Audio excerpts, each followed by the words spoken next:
The knock came at 5:18 a.m., not loud, not angry, just official. The kind of knock that assumes doors open. I was already half awake because the coffee maker timer had clicked on and the smell was moving through the hallway. My husband, Evan, was still asleep, face turned toward the wall, breathing deep and even. He sleeps like someone who believes tomorrow is guaranteed. The knock came again, same rhythm. Not a neighbor. Not delivery. Not lost. Procedure. I check my phone, no alerts, no messages. Then the porch camera feed. 2 uniformed officers. 1 plainclothes behind them holding a folder. My first thought was accident. Maybe about my brother. Maybe about the car. Your brain always reaches for the least disruptive explanation first. I touched Evan's shoulder. Hey. Police are at the door. His eyes opened, and something flashed there before consciousness settled in. Not confusion. Recognition. It was gone fast, replaced with groggy annoyance. What? Why? I don't know. He sat up too quickly for someone just woken. Don't open it yet, he said. That was the first wrong note. Why? I asked. Could be for the neighbors, he replied. They knock wrong houses all the time. They're looking at the badge cam, I said. They know the address. Another knock. Same rhythm. Patient. I stood. He grabbed my wrist, not hard, but stopping. I'll handle it, he said. Also wrong. He hates unexpected conversations, makes me answer doors, calls, everything. I'm already up, I replied gently, sliding free. I opened the door halfway. Ma'am, the lead officer said, polite, steady. We're looking for Daniel Mercer. I smiled automatically. You have the wrong house. He checked the folder, checked the number beside the door. This is 1847 Ridge Lane? Yes. Registered resident Daniel Mercer lives here. No, I said. My husband is Evan Cole. Behind me, I heard the bedroom floorboard creak. The officer looked past my shoulder, not rudely, just trained. May we speak with him? You can speak with my husband, I said, but his name isn't Daniel. The plainclothes officer stepped forward slightly. Ma'am, how long has Evan Cole lived here? 2 years. And before that? I don't know, we moved from Denver. Together? Yes. Did he ever use the name Daniel Mercer? No. The pause that followed wasn't out. It was confirmation. Footsteps behind me. Evan approaching, but slower now, measured. Like he was building a version of himself with each step. He appeared beside me in a t-shirt and sleep pants. Perfect normalcy costume. Morning officers, he said calmly. What can I help you with? The lead officer studied his face for a full 2 seconds. Sir, can you state your full legal name? Evan Cole. Date of birth. He answered smoothly. The officer nodded once, then opened the folder and turned it around. Driver's license photo. My husband's face. Different name printed under it. Daniel Mercer. My stomach didn't drop, it locked. That's not me. Evan said, too fast, too clean. The officer didn't argue.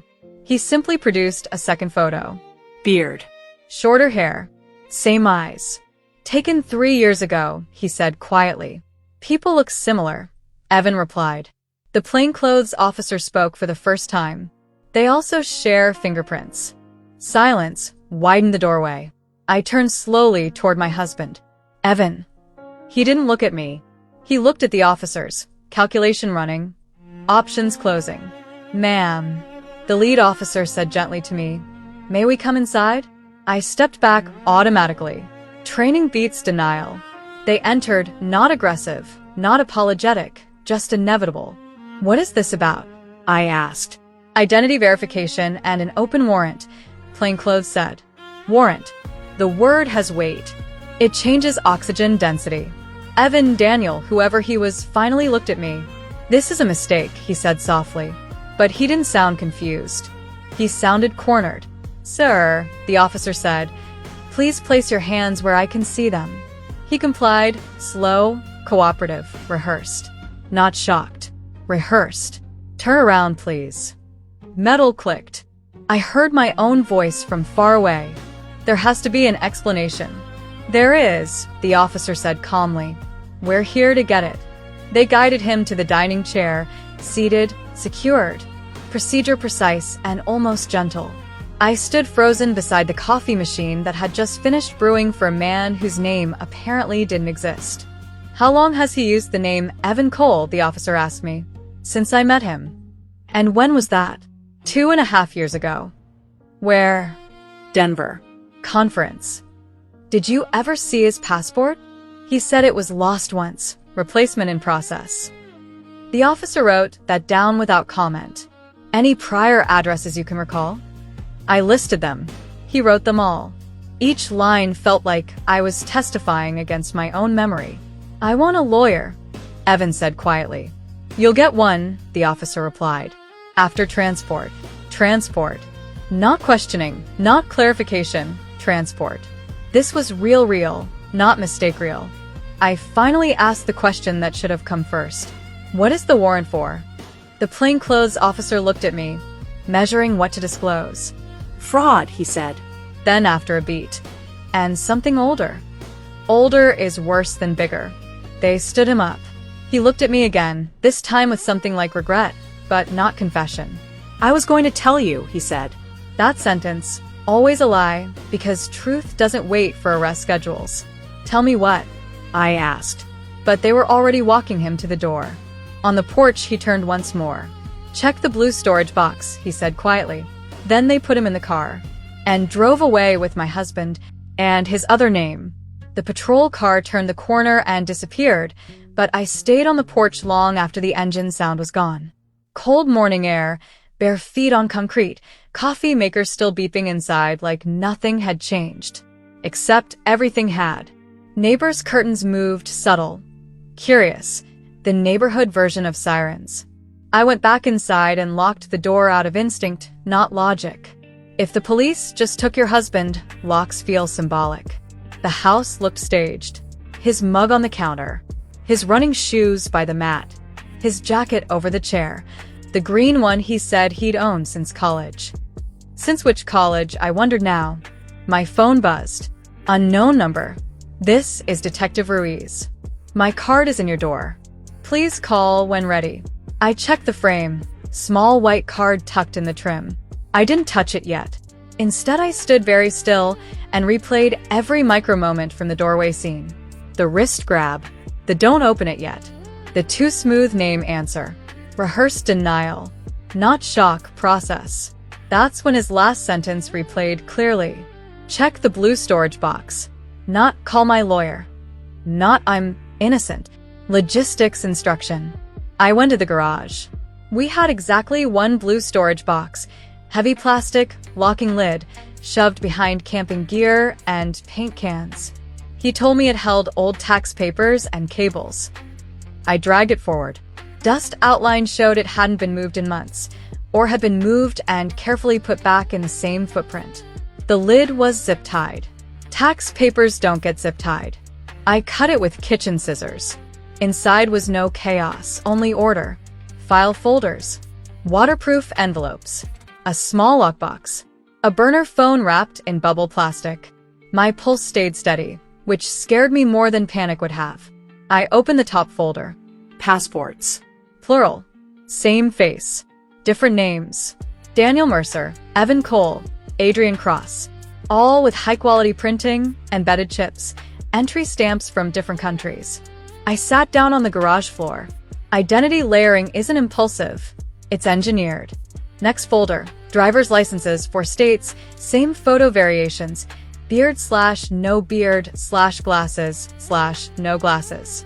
Next. Bank cards unopened, different names. Next. Printed property leases, short-term, across 3 cities. None the Denver address where he claimed to live before me. My phone buzzed again. Detective Ruiz calling now. I answered. This is Ruiz. Yes, I said. My voice sounded like someone reading instructions. I found the box. Pause then. Good. Don't disturb contents further. Too late. What did you open? Passports. IDs. Financial instruments. Okay, he said calmly. Step away from it. We'll send a tech. What is he actually accused of? I asked. Primary, identity fraud and financial impersonation, Ruiz said. Secondary, material witness in an older case. Criminal case? Yes. Violent. Pause. Unresolved, he said, which is worse than yes. Did you know he was using an alias? Ruiz asked. No. Did you ever see original birth documents? No. Family? He said they were estranged. Convenient, Ruiz murmured, not unkindly. Was any of it real? I asked, and hated that it sounded like a spouse question, not a legal one. Some of it, he said. That's how long cons work lasts. Cons. Label applied. Identity reclassified. We'll be there in 20 minutes, he added. Don't photograph anything else. I had already photographed everything. Not out of rebellion, out of pattern. Evidence before instruction. Apparently, that's who I am under pressure. I went back inside and sat at the kitchen table. His laptop was still there. Closed. He never leaves at home on workdays. I opened it. Password prompt. I tried our anniversary. Wrong. I tried my birthday. Wrong. I tried the one he always used. Wrong. Of course it was. I didn't brute force. Instead, I opened the router admin panel again, checked device sync. His cloud backup service was listed. Still logged in. People who live multiple identities get tired. They reuse infrastructure. Cloud opened. Folders loaded. Client files, taxes, travel, personal. I opened travel. Dozens of scanned boarding passes. Under different names, same face, same frequent flyer number reused across aliases. Lazy operational security at scale. Then personal. Photos, but not ours. Not our trips. Not our house. Different apartments, different partners. Timestamps spanning 8 years. He ran parallel lives like browser tabs. One folder named simply Before Ridge. Inside, a single PDF. Police report header. My breath shortened for the first time. 3 years ago, Phoenix, missing person investigation. Witness statement by Daniel Mercer. Last known contact with a woman who never came home. Not charged. Not cleared. Witness. Older case. I heard the doorbell, 3 short presses, Ruiz and Tech. I closed the laptop, but didn't lock it. They entered with gloves and cases, calm, efficient, familiar with shock environments. Show me, Ruiz said gently. I led them to the garage. The tech photographed the box before touching it, then each layer, chain of custody narrations spoken out loud. Evidence theater, but necessary. Ruiz watched me, not the box. Any violence in your marriage? He asked. No. Control behaviors? Structured behaviors. He nodded. That answer told him more. Did he isolate you from people? No, but he curated information. Another nod. Did he ever forbid background checks? He joked about them. Same function, Ruiz said. They packed everything. As they lifted the box, the burner phone inside vibrated. All 3 of us heard it. Ruiz looked at me. Does he know you'd open this? Yes. Then whoever's calling thinks he still has it. The tech powered it on inside a shield bag. Message preview displayed. You picked the wrong wife this time. Ruiz and I locked eyes. This, he said quietly, just got upgraded. Ruiz didn't touch the burner phone right away. He let the tech finish sealing the evidence bag, then nodded once. Log the message preview only. No interaction yet. The tech photographed the screen through the shield window. You picked the wrong wife this time. Was that meant for him? I asked quietly. Or for me? Both is my guess, Ruiz said. Predators who run identity fraud rings don't work alone, and they don't like surprises. Ring. I repeated. Pattern suggests network, he replied. Multiple IDs, layered travel, rotating leases. That's infrastructure, not hobby. My kitchen suddenly felt like a set built over a tunnel. They finished collection and staged the box near the door. Ruiz gave me a card, direct line handwritten on the back this time. Do not leave town without notifying us, he said. Not as a restriction, as a safety recommendation. Am I in danger? I asked. You're adjacent, he answered. Adjacent sometimes gets attention. After they left, the silence came back, heavier than before, because now it had context. I walked room to room slowly, seeing everything as evidence instead of memory. The framed trip photos. Which name did he use booking those hotels? The warranty files. Which signature? The marriage certificate. Which identity? I opened the document safe in the closet and pulled it out. Our marriage license. Signed, Evan Cole. If that name wasn't legally him, what was my marriage? My phone buzzed, my friend Tara calling, but I let it ring out. I didn't have a version ready yet. Shock plus narration creates bad statements. Instead, I opened my email and searched. Evan Cole attachment. Dozens of PDFs, contracts, insurance forms, loan refinance papers. I opened the refinance packet, signature block, driver's license scan attached. License number didn't match any of the IDs I saw in the blue box, meaning he maintained a clean Evan credential line too. Triple track identity. That requires institutional breach or insider help. My phone buzzed again, this time a text from a number not in my contacts. Unknown. He talk yet? No greeting. No context. Assumption of shared knowledge. I didn't answer. 30 seconds later. Unknown. If he's picked up, you need to leave the house today. I typed. Who is this? Seen, no reply. I screenshotted. Forwarded to Ruiz. He responded in under a minute. Do not engage. Patrol pass scheduled. I hadn't heard a siren, which meant quiet watch, not visible guard. Subtle protection. At 9:40 a.m., Tara showed up anyway. She has a key and ignores emotional boundaries when worried. She walked in calling my name, then stopped when she saw my face. What happened? She asked. Police took my husband, I said. She blinked. What? For being someone else. Okay, she said slowly. Start over with nouns. His name isn't his name. That's not a sentence I expected today. I told her the short version. Not the passports yet. Not the missing woman, just the alias arrest and fraud. She sat down hard. I always thought he was too polished. Polished isn't illegal, I said. No, but curated is suspicious. Same word I used earlier. Pattern recognition spreading. Were you ever on his accounts? She asked. Joint checking. Nothing else. Check your credit now, she said immediately. Good advice. I logged into the credit bureau portal. 2 inquiries I didn't recognize. Last month. Business equipment financing. Denied. Under my S. I felt heat rise behind my eyes. Finally. Anger finding oxygen. He used my identity too? I said. Of course he did. Tara replied softly. That's the business model. Business model. I froze the credit file. Added fraud alert. Downloaded reports. Then the door camera pinged. Motion.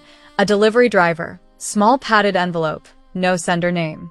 I almost ignored it, but pattern told me not to. I opened it on the porch with gloves from the kitchen.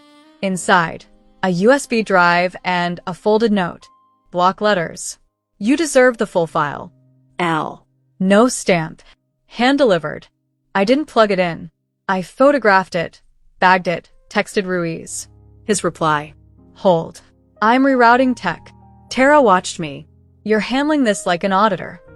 I process fear as procedure, I said. That's terrifying and impressive. We sat at the table without talking. Trauma needs witnesses more than comfort. At 10:22, Ruiz returned. Same calm, different folder. He took the USB with tweezers, sealed it, labeled it. Who's L? I asked. We'll find out, he said. But usually former partner, former victim, or former accomplice. Which is worst? Yes. He didn't sit, he briefed. Your husband, Daniel Mercer, confirmed primary identity, Ruiz said. Evan Cole is constructed but deeply seated, credit history, tax trail, employment shell. That takes years. How many wives? I asked before I could stop myself. Ruiz checked his notes. You're the only legal marriage we see so far. So far. There are at least 3 cohabitation partners across states, he added. Better and worse at the same time. What about the missing woman? I asked. He looked up sharply. You accessed that file? Yes. Do not search further on that case. Is he a suspect? He's a last contact witness who disappeared under a new name 3 months later. Answer without answer. Is she dead? I asked. We don't know. Ambiguity, deliberate, investigative boundary. His radio chirped softly. He listened, nodded once. Your house is flagged for drive-by watch, he said. If anyone approaches asking for him, call us, not them. Someone already texted me to leave, I said. I saw, he replied. Likely intimidation test. From his network? Or someone burned by it? He paused at the door. One more question. Yes.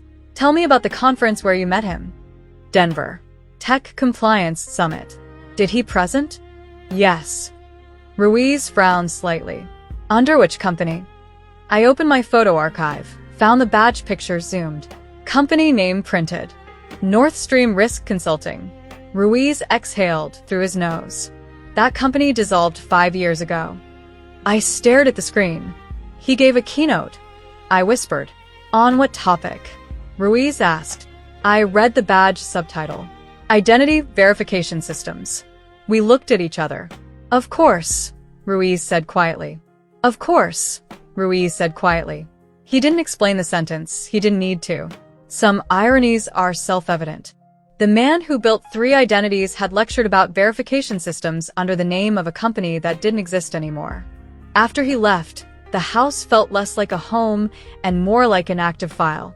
Every object had shifted categories from belonging to evidence adjacent. Tara stayed, but she stopped trying to comfort me. She switched to logistics mode, which is why she's been my friend for 15 years. You're not sleeping here alone tonight, she said. I might not be sleeping at all, I replied. Still counts. My laptop chimed, calendar reminder, dinner with Evans investors, tonight, 7 o'clock. I almost laughed. The fictional investors of the fictional consultant from the dissolved company. I opened the event details. 3 attendees listed, all with corporate emails under North Stream's domain. I clicked one. Bounce error. Domain dead. Ghost calendar entries, maintained for consistency theater. Look at this, I told Tara. She read it and shook her head. He wasn't lying casually. He was lying structurally. That was the right phrase. My phone vibrated unknown number again, different from the earlier one. Unknown. Don't give them the drive. I stared at it. Me. Who is this? Unknown. He stole from the wrong people. Not I. Not us. Third-person threat framing. Me, name. Unknown. You're safer not knowing. Classic intimidation script. Vague danger. Implied reach. I forwarded it to Ruiz without replying further. 3 minutes later, he called. Do not respond to any unknowns, he said. We're tracing relay paths, but assume layered routing. Is the USB from them? I asked. Unlikely. Threat senders don't deliver evidence. Guilt senders do. Meaning L is probably burned, not hostile. Correct. Can I ask something off record? I said. Ask. I may not answer. Do you think he chose me specifically or just next? Ruiz took a second. Structured offenders choose profiles, not souls. Profiles. What was my profile? I asked quietly. Stable credit. Clean record. Professional field with compliance access. No criminal adjacency. Low suspicion index. I leaned back. That felt less like love and more like targeting. Thank you, I said and meant it. After the call, Tara muttered, Romance is dead. Romance was never here, I replied, just casting. At noon, the patrol car did a slow pass outside, subtle but visible. The intimidation text stopped after that. Predators prefer soft targets. I finally let myself open the wedding album, not for nostalgia, for forensic comparison.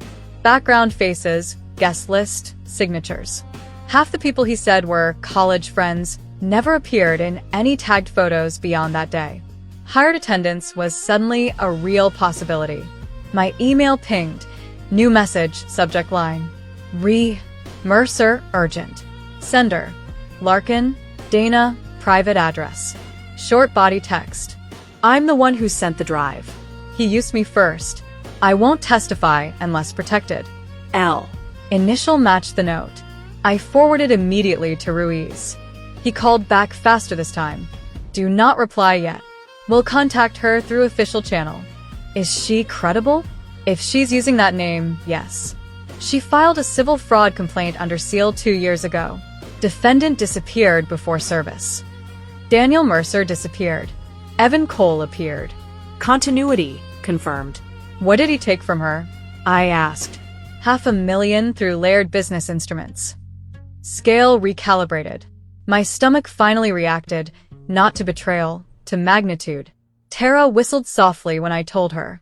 You married a franchise. Not wrong. At 1:30 p.m., I got a system alert from our home cloud. Login attempt. Correct password. New device. Not me. Not police. They had mirrored already. Him. He still had an active token somewhere. I revoked all sessions, changed credentials, enabled hardware key only.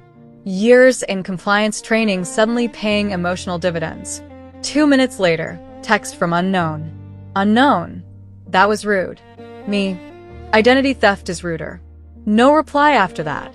Small victory, but real. Ruiz later confirmed the login trace bounced through 3 countries, but originated from the county holding facility network. He'd gotten temporary device access during booking. Even in custody, still operating. At 3:10, another message came, but this time through my professional LinkedIn inbox. Profile, Daniel Mercer, no photo. Newly created. Message. You opened the wrong box too early. I stared at it, impressed despite myself. Platform pivoting to bypass phone blocks. I reported and screenshotted. Ruiz's response. Good capture. That helps intent. Intent. The word investigators love. Can I ask you something? I texted him. Go ahead. Is he dangerous or just fraudulent? Answer took longer this time. Fraud at scale is dangerous by definition. Violence unknown. Not comforting but honest. By late afternoon, exhaustion finally hit, not emotional, neurological. Tara ordered food I didn't taste. The patrol car passed again. The house stayed unbroken. At 5:42 p.m., Ruiz called with an update. He asked for you. Of course he did, I said. Do you want to see him? I thought about it, not with my heart, with my strategy brain. Yes, I said, but not as his wife. How then? Ruiz asked. As his last successful cover, I replied. He was quiet a moment. That, he said, is exactly how you should go in. That, Ruiz said, is exactly how you should go in. The holding facility sat behind a county building I'd driven past 100 times without noticing. Low, square, beige, architecture designed to discourage drama. Tara drove me, but didn't come inside. Support has limits. Confrontation is solitary. Ruiz met me at the security desk, sleeves rolled, tie gone, long day mode. Ground rules, he said as we walked. 15 minutes. Recorded. No physical contact. Don't answer operational questions, ask them. Understood. He will try 3 things, Ruiz added. Charm, partial truth, urgency. In that order. Same as courtship, I said. He almost smiled. We passed through 2 locked doors. The interview room was smaller than I expected. Gray table, bolted chairs, camera dome in the corner, metal vent humming softly. Daniel, not Evan, sat already cuffed to the table ring. No beard stubble now. They processed him, stripped layers, but the eyes were the same. Still calculating. He looked up.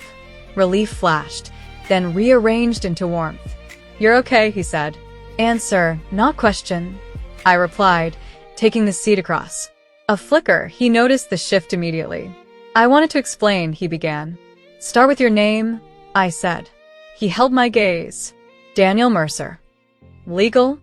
Yes. Duration of Evan Cole identity. 2 years, 4 months. Precision again, he keeps internal ledgers. Number of active identities total? I asked. He exhaled slowly. 3 operational. 2 retired. Define retired. Burned or closed. Because of exposure or profit completion? Both. He leaned back as far as cuffs allowed. You're not here emotionally. No. Good, he said quietly. Then listen. Ruiz's prediction. Partial truth phase beginning. The network you brushed against, they don't forgive disruption, Daniel said.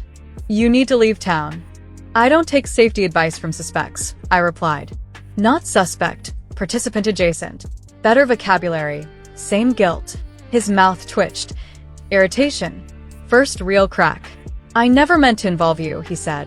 Profiles don't involve, they select, I answered. He studied me. Recognition. Ruiz must have briefed him on my cooperation level. Did you love me at all? He asked suddenly. Charm pivot, emotional hook attempt. Yes, I said calmly. You just weren't the person I loved. That landed, small but deep. He changed tactics. Blue box was contingency, he said. Not confession. Contingency for what? If I disappeared.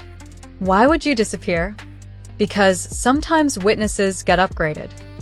Upgraded, same word Ruiz avoided earlier. The Phoenix case, I said. He didn't flinch. Confirmation by stillness. I told them everything, he said. Then why run? Because truth and blame aren't assigned at the same speed. Not an answer, but not empty either. Did you harm her? I asked. No. Instant. Direct. No hedge. I logged that. Did you know who did? Pause. Yes. There it was, weight shift. Name, I said. Not here. Why? Because rooms leak. He nodded at the camera. Everything leaks, I replied. That's why evidence beats testimony. He smiled faintly. You learned fast. I had a good teacher. Fake, but effective. He leaned forward as far as cuffs allowed. Lower voice. Dana Larkin, she contacted you, he said. I didn't confirm, didn't deny. She'll trade truth for immunity, he continued. But she'll edit me into the villain alone. Were you not? I asked. I was the architect, he said. Not the thief. Role minimization, classic. Amount taken under your identities, I said, exceeds 7 figures. Gross flow, not net gain, he corrected automatically, then realized how that sounded and laughed once. See? Ledger brain. Who is texting me threats? I asked. Not my people, he said immediately. You have people. I had partners. Difference. Employees blame. Partners retaliate. That answer was too smooth, possibly true. Then who? I pressed. The ones we skimmed from, he said quietly. We. Admission secured. You just used we? I said. Yes. Thank you. He shook his head slightly, caught himself giving ground. Urgency phase next, right on schedule. You need to shut down your accounts and leave the house, he said. Tonight. No. Stubborn gets expensive. Fraud gets prison. His jaw tightened, charm window closed. I kept your credit clean, he said, like a gift. You used it, I replied. I protected it. You exploited it. Language matters, and he knew it. Why tell me about the blue box? I asked. Because if police found it without you, you'd be suspect adjacent longer. That might actually be true and strategically kind, which made it more complicated than simple villainy. Why marry me under a false identity? I asked. He didn't answer immediately. Because permanence is the best disguise, he said at last. Not romance, camouflage. Time warning light blinked above the camera. 2 minutes left. Final question, I said. If I hadn't opened the door this morning, what was your plan? He met my eyes, no smile now. Become someone else before lunch. I believed him. The guard knocked once time. I stood. For what it's worth, he said quietly, your instincts are better than your trust. For what it's worth, I replied, your patterns are worse than your lies. I walked out without looking back. Ruiz waited in the corridor. Well, he asked. He confirmed network participation, I said, and witness knowledge. Ruiz nodded slowly. That helps. Am I still adjacent? I asked. Yes, he said, but now you're useful adjacent. Not comforting, but powerful. As I stepped outside, my phone buzzed again. Unknown number. New thread. Message. We know you met him. Now you're on the ledger. We know you met him. Now you're on the ledger. I didn't stop walking, didn't change pace, didn't look around. Fear wants theater. Professionals don't give it a stage. I screenshotted the message, forwarded it to Ruiz with one word. Active. He replied before I reached Tara's car. Stay visible. Do not go home yet. I got in and shut the door. Tara read my face instantly.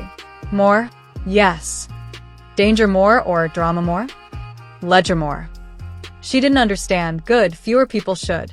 We drove without destination for 10 minutes until Ruiz called.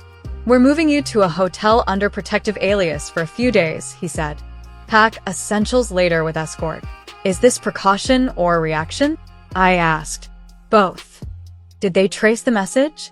Layered VoIP through compromised devices.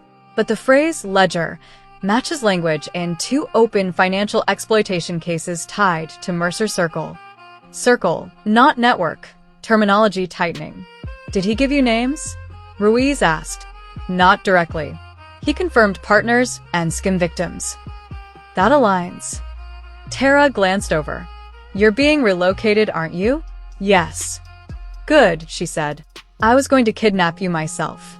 We checked into the hotel under a different last name. Ruiz texted me. The clerk didn't look twice. Anonymity by normalcy. In the room, I finally really sat, and let my nervous system catch up. Hands tingled. Jaw ached. That's what delayed fear feels like, not panic, residue. My email pinged. From Dana Larkin. Subject. They will blame me.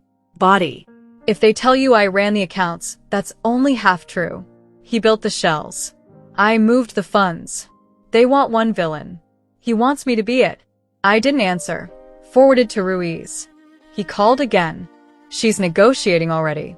That means she's scared, which means the threat side is real. Can she hurt me?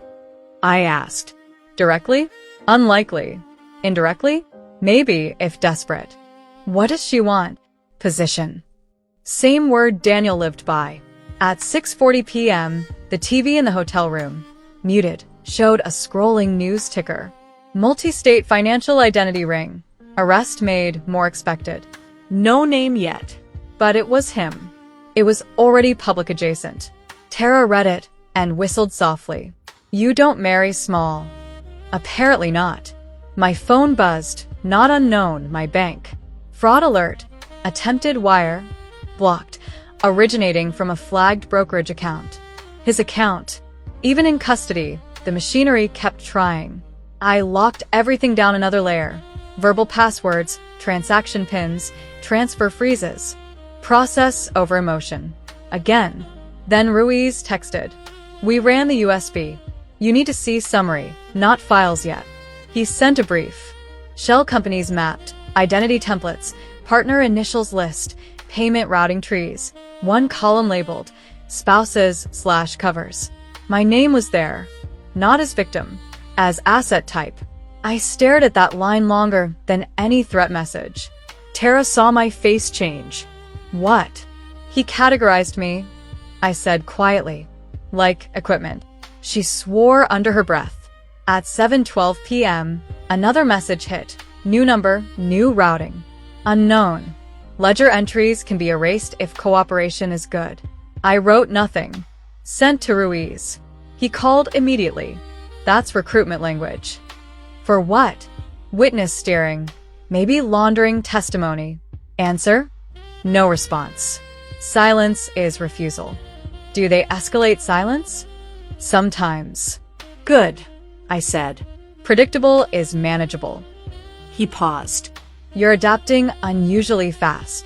I audit risk for a living, I replied. This is just personal now. A knock at the hotel door. 2 short, 1 long.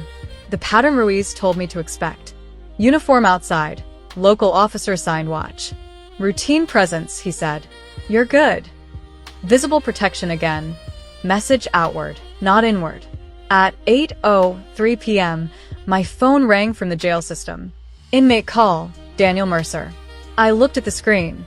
Let it ring once, twice, then answered. "This call is recorded," the system said. "Of course it is," I replied. His voice came on thinner but still controlled. "They moved faster than expected," he said. "You mispriced me," I answered. A small breath, almost a laugh. "Yes." "Why call?" "Because you're in the file now," he said. "And files attract edits." "Who's threatening me?" "Not my partners," he said. "My competitors." "Names?" "Not on this line." "Then this call has no value," I said. "Check your wedding video," he added quickly. "Watch the third row, aisle side left." The line clicked dead, time limit or choice, unclear. I sat still. Tara frowned. "What was that?" "Audit note," I said. I logged into cloud storage, opened the wedding video, scrubbed to ceremony, third row, aisle side, left. Man in gray suit. Never met him. Not in any labeled photo. Watching not us.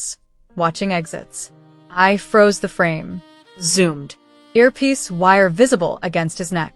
Not guest security or surveillance. Ruiz answered on first ring when I sent it. "Good catch," he said. "We're enhancing now." "Was he with Daniel?" I asked. "Not likely," Ruiz replied. "More likely watching Daniel." "So, my wedding was under observation."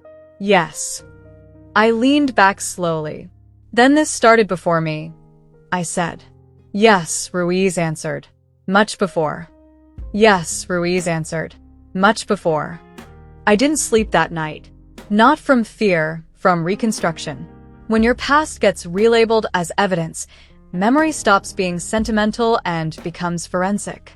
Every trip, every story, every coincidence had to be refiled under motive or method. At 6:10 a.m., Ruiz called with the enhancement result. "Gray suit at your wedding, confirmed Private Financial Crimes Task Force," he said. "They were tracking Mercer already. Your ceremony gave them proximity. So they watched me get married to a suspect," I said.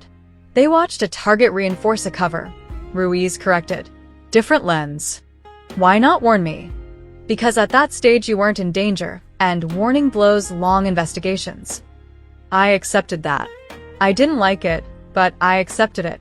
"Next development," he continued. "Dana Larkin is coming in. Full cooperation. Conditional immunity request." "She's flipping," I said. "She's surviving. Same thing in this ecosystem." He almost agreed. By mid-morning, I was escorted back to the house to collect essentials. 2 officers stayed outside while I packed. Walking through the rooms felt like touring a well-furnished lie. I didn't take sentimental things. I took documents, drives, my own records, my grandmother's ring, identity anchors, not memories. In the closet, behind a shoebox, I found something I hadn't seen before, a slim fireproof sleeve taped to the wall interior. Sloppy placement. Rushed hide. Inside, 1 sheet. Birth certificate. Daniel Mercer. Original, real, not forged. So he hadn't erased himself, he'd archived himself. I photographed it and handed it directly to the officer. Chain of custody matters now. Even for closure. As we left, a dark SUV slowed across the street. Didn't stop, didn't signal, just rolled past too slowly. "Plate," the officer beside me said quietly into his radio. "Presence acknowledged." Message returned. At noon, Ruiz briefed me in person at the federal building, different floor, fewer windows. "Dana confirmed structure," he said. "Mercer built identity shells. She ran transaction flow. 2 others handled account farming and document fabrication." "Threat senders?" I asked. "Likely the fabrication side.